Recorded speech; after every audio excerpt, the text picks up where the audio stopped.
Now, we begin. Hey, what's up YouTube? It's DirtyMobs back with some more Yorick gameplay where we're seeing Akali in the top lane. I'll hopefully show you some of the tips and tricks I use to beat an Akali. Or we'll have the ego trick I had last game and we will not do great. No, we'll do fine. We'll do fine. I have to get over it. The ego hurt, but it's okay. It's okay. Over the long term, we're gonna lose some games. It's the way it is. This Akali is running Ignite. I'm gonna go for those Qs. I'm just gonna try to like basically distance myself correctly to basically, she's gonna like probably use it to CS. I just kind of want to back up a little bit. Now the cool thing about this matchup is if I land E, my ghouls will follow her through her invisibility, which is really nice. Gives me some good indication. Another matchup where W max doesn't really seem to make sense, so I'll probably go E or Q max. I think there's merit to Q max or E max more often than I give it, but credit for him. But I'll probably just Q max. Early on, it's always just kind of stacking up minions, the graveyards. Going for little Q bops as we can. Oh yeah, good luck with that. She is running Ignite. I think I mentioned that, so we just want to account for that in our like kind of damage and the damage potential she has that she can put out. And the way we do that, we just kind of give ourselves a little bit more room when we go for big all-in fights. If she didn't have Ignite, I'd play riskier, but since she does have Ignite, I have to play safer. Now on the other hand, if I ever see her misposition, I can very easily finish her off for a kill. Got a bait her E here. This Hacker, you see where Hacker is? I was hoping she'd like go back in on it or something. And just again, without Flash and Hecarim being able to fight. What happened? Where's the jungler? Oh, he flashed away. The Mumu did. Play. Oh, dang. I was hoping he wasn't back up. Oh well. I had her in a good spot.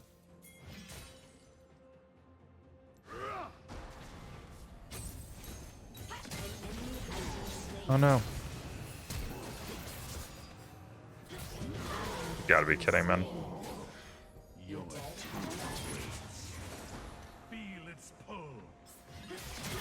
Holy moly. Not executed well at all, but we got it. I'll do them Demolish rocks under no damage. Turrets take 50% less damage pre-level 6. Or no, sorry. Pre-level 6 pre-5 minutes. Probably should have just held my E or something. Akali played okay there. Whatever. Still better for me. I could save teleport. I'm gonna use my teleport. I think it's gonna push too quickly and I might lose some stuff that I don't want to lose. Yeah, I come out ahead with Sheen Longsword.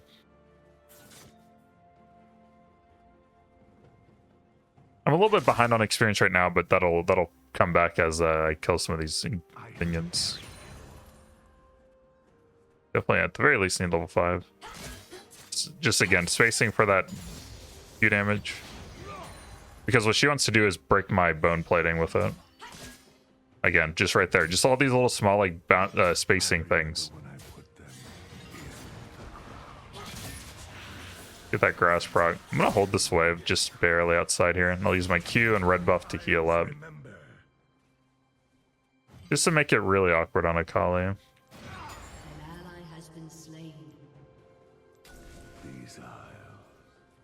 Ward, she did ward the river, for sure.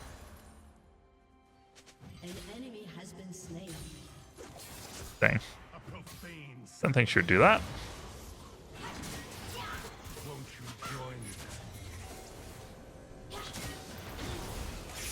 Yeah. It's okay. Again, just baiting her there. I knew Hecarim's been kind of near top. I feel pretty good about going for fights.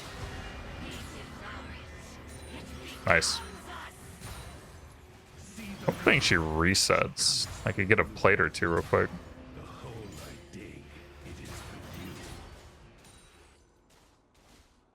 Might be pinked. He's resetting. We have a little bit of gold, but I don't think we need to reset.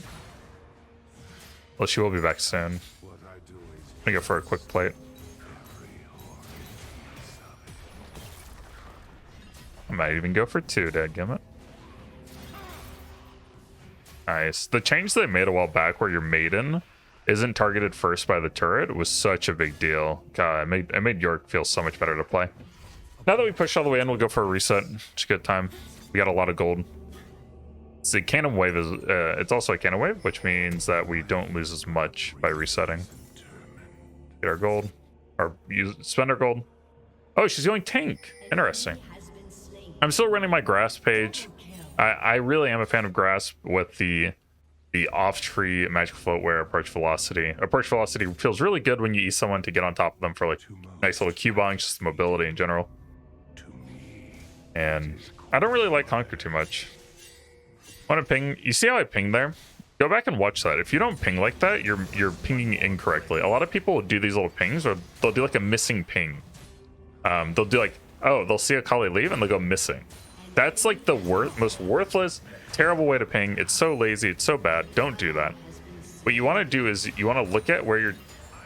So let's say we know Akali's gonna go. We think we just look at the map and we think that Akali will go gank Ryze. Ryze is like the only person she could go for, and she's not top lane, which is really awkward because you would expect her to be top lane.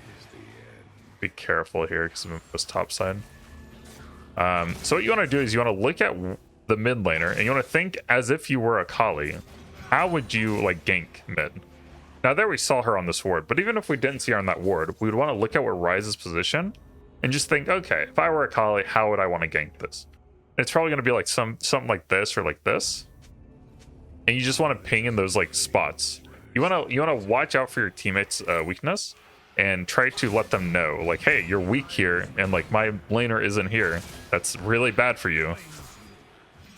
And that's how you actually should ping.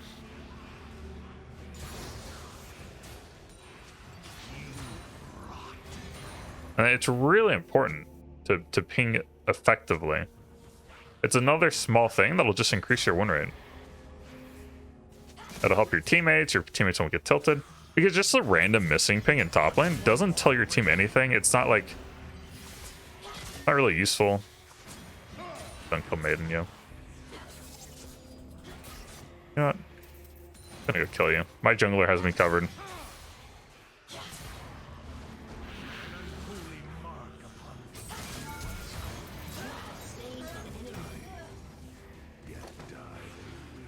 Not a fan of that, yo. Again, she doesn't have a...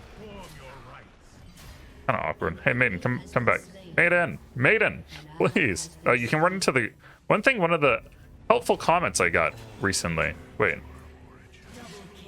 I was told if you go into here, they'll come back to you. But this... I guess if I were back here, probably would.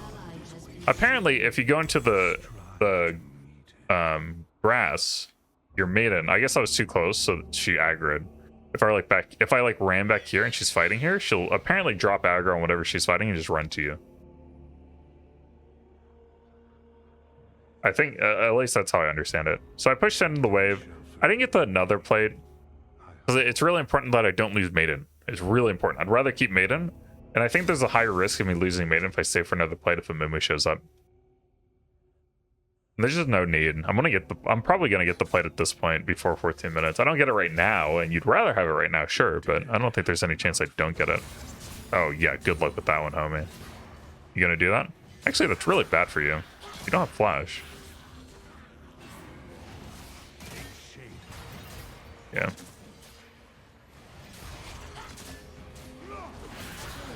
Really, really well done. Using my Trinity Force mobility to stay behind her. And I also walked through her to dodge both of her Qs. Really important. We saw a Mumu bot before that fight started, so I think I'm okay just to bonk the turret a few times. I'm gonna use the wall to tank a turret shot. Boom. Perfectly done. Big play. We're speed running to our Hullbreaker now. A Mumu mid. Good to see. I push one more. Akali will be back soon, but I'm not too worried. God, it's so fun to play this champion with Hullbreaker Trinity Force in the current state of the game. It's so fun. I love it. not gonna do anything crazy here. What I'm gonna do is back, and she might freeze this. We'll see how well it works out. But what I'll do in the meantime is just go. Definitely a Merc Treads game. I'm gonna go farm this. Maybe look for a teleport somewhere. Maybe farm. So like right now I'm thinking, okay, what do I want to do? Where am I going? What am I gonna do? I'm thinking farm this, and then by the time I'm done, this is probably gonna push back into me. Is my expectation right now. Because being up here is really risky, and there's like other stuff I could do. Maybe isn't as risky, but still efficient for my time.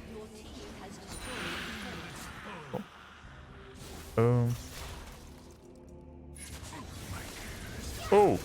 Oh, she mad. Oh, you can use the wall to proc the knock up on the wall to proc that. Nice. Let's just go steal jungle. Oh wait, is Akali gonna run? Oh, Akali might run through here. Oh no no. Akali? Is it warded? What? Who shot? Where's she killing? Man. You gotta be kidding, man. Two paths like that.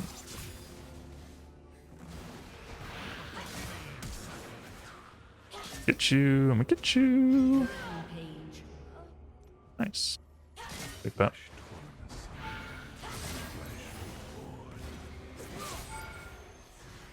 Dang. Level up, Maiden. Come back to me. Where you tank turret shots. Cool, cool, cool. While Akali's resetting, I'll go ahead and try to get a few plates or something.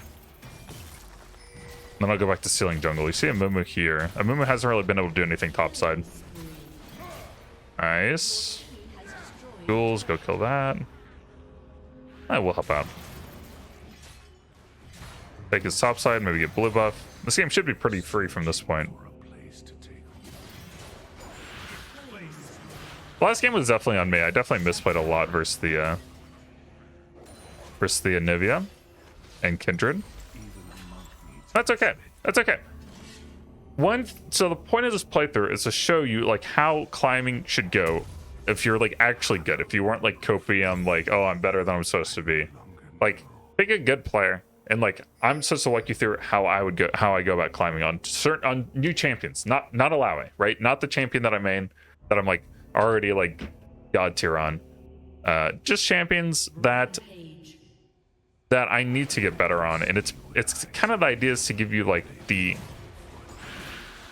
I believe I understand a process that causes me to get really good at stuff. I've been top tier player in Han, World of Warcraft. I'm learning TFT right now, but I've been able to reapply this process in a variety of different games and become really good at them. And I think that's a process. I think if you understand the process to get good at something, then it's a really valuable tool. And Lee, it's about questioning what you do and like calibrating your algorithm in your brain that makes decisions that lead to better states than other players on average, and just leveraging that out over time. So what you're gonna see is me making mistakes. I'm not gonna like get crazy tilted to my teammates or anything. I'm just gonna look at my mistakes. I'm going to try to adapt them. I'm going to try to get better and better and better. That's right. Dashy dash. And losing is part of that process. Again, if I were going for highest win rate, I would just do a queue with another Smurf, and I'd play like the cheesiest strats, and that'd be what I do. But I don't do that. It's not about the highest win rate. It's about getting better and showing you how that process works. Come on, no, come back. Keep farming the Mumu jungle. Hey, this game's pretty over. But I need more ghouls. What's the LeBlanc over there? I think they'll 1v2 me. What the? I don't have a ward. Bye. Where'd my maiden go? Where's my maiden? Oh, my maiden's over there. Okay, she's alive. That's good. I thought she was dead to LeBlanc. It was gonna be really sad. But I looked down here and she was still alive, so I knew there was hope. There's hope yet for my queen. I mean, Yorick right now is just, oh, it's so fun. I love it. I bet Trinimir is pretty fun right now, too.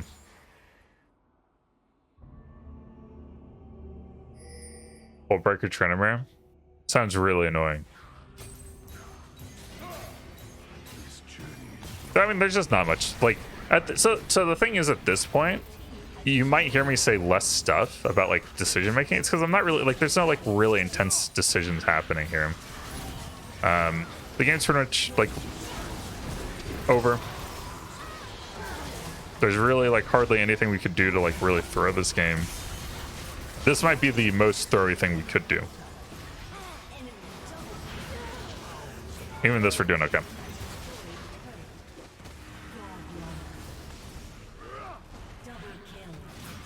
Oh, we killed her. Cool.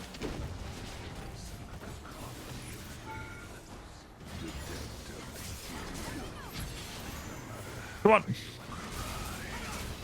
Nice. Cool, GG. Main takeaway of this game was just the little things I did to play around Akali. The early Q dodges while laning to avoid poke when she was walking up, and I kept spacing. That's really important. A lot of y'all won't do that. When I realized Akali was mispositioned without E, I ran at a direction that got behind her. It was shorter distance than she was taking to get to her turret. And then I kept walking behind her using Trinity Force move speed and procs to dodge the Q so she didn't even get return damage or slows on me. And I just kept staying ahead, getting kill. Those are the little things that lead to like the easy game. Really good job. Top damage. Damage shirts, number 1, of course. And we'll go look at the gold graph real quick. Just to see, I like to look at the gold graph to kind of get an idea of like when I started. What happened that really led to like gold advantages. So here, we actually didn't really, we went for the dive with Ekrim. We actually went pretty even on that. And you see, I start getting a gold lead here. I think she might have roamed to mid during this point, and I got a couple turret plates. So that's the 2 turret plates and maybe a wave. This is the big one. This is when I solo killed. So this is when I got her misposition and I ran behind her with Trinity Force and I got that solo kill. And that propelled us to a 600 gold lead. Then eventually I got another kill in turret. And then that's where it really balloons until we just start getting kills on people and tier 2 turrets and it just snowballs out of control. So yeah, hopefully there's some takeaways in that game. Hope you enjoyed. I'll see you all next time.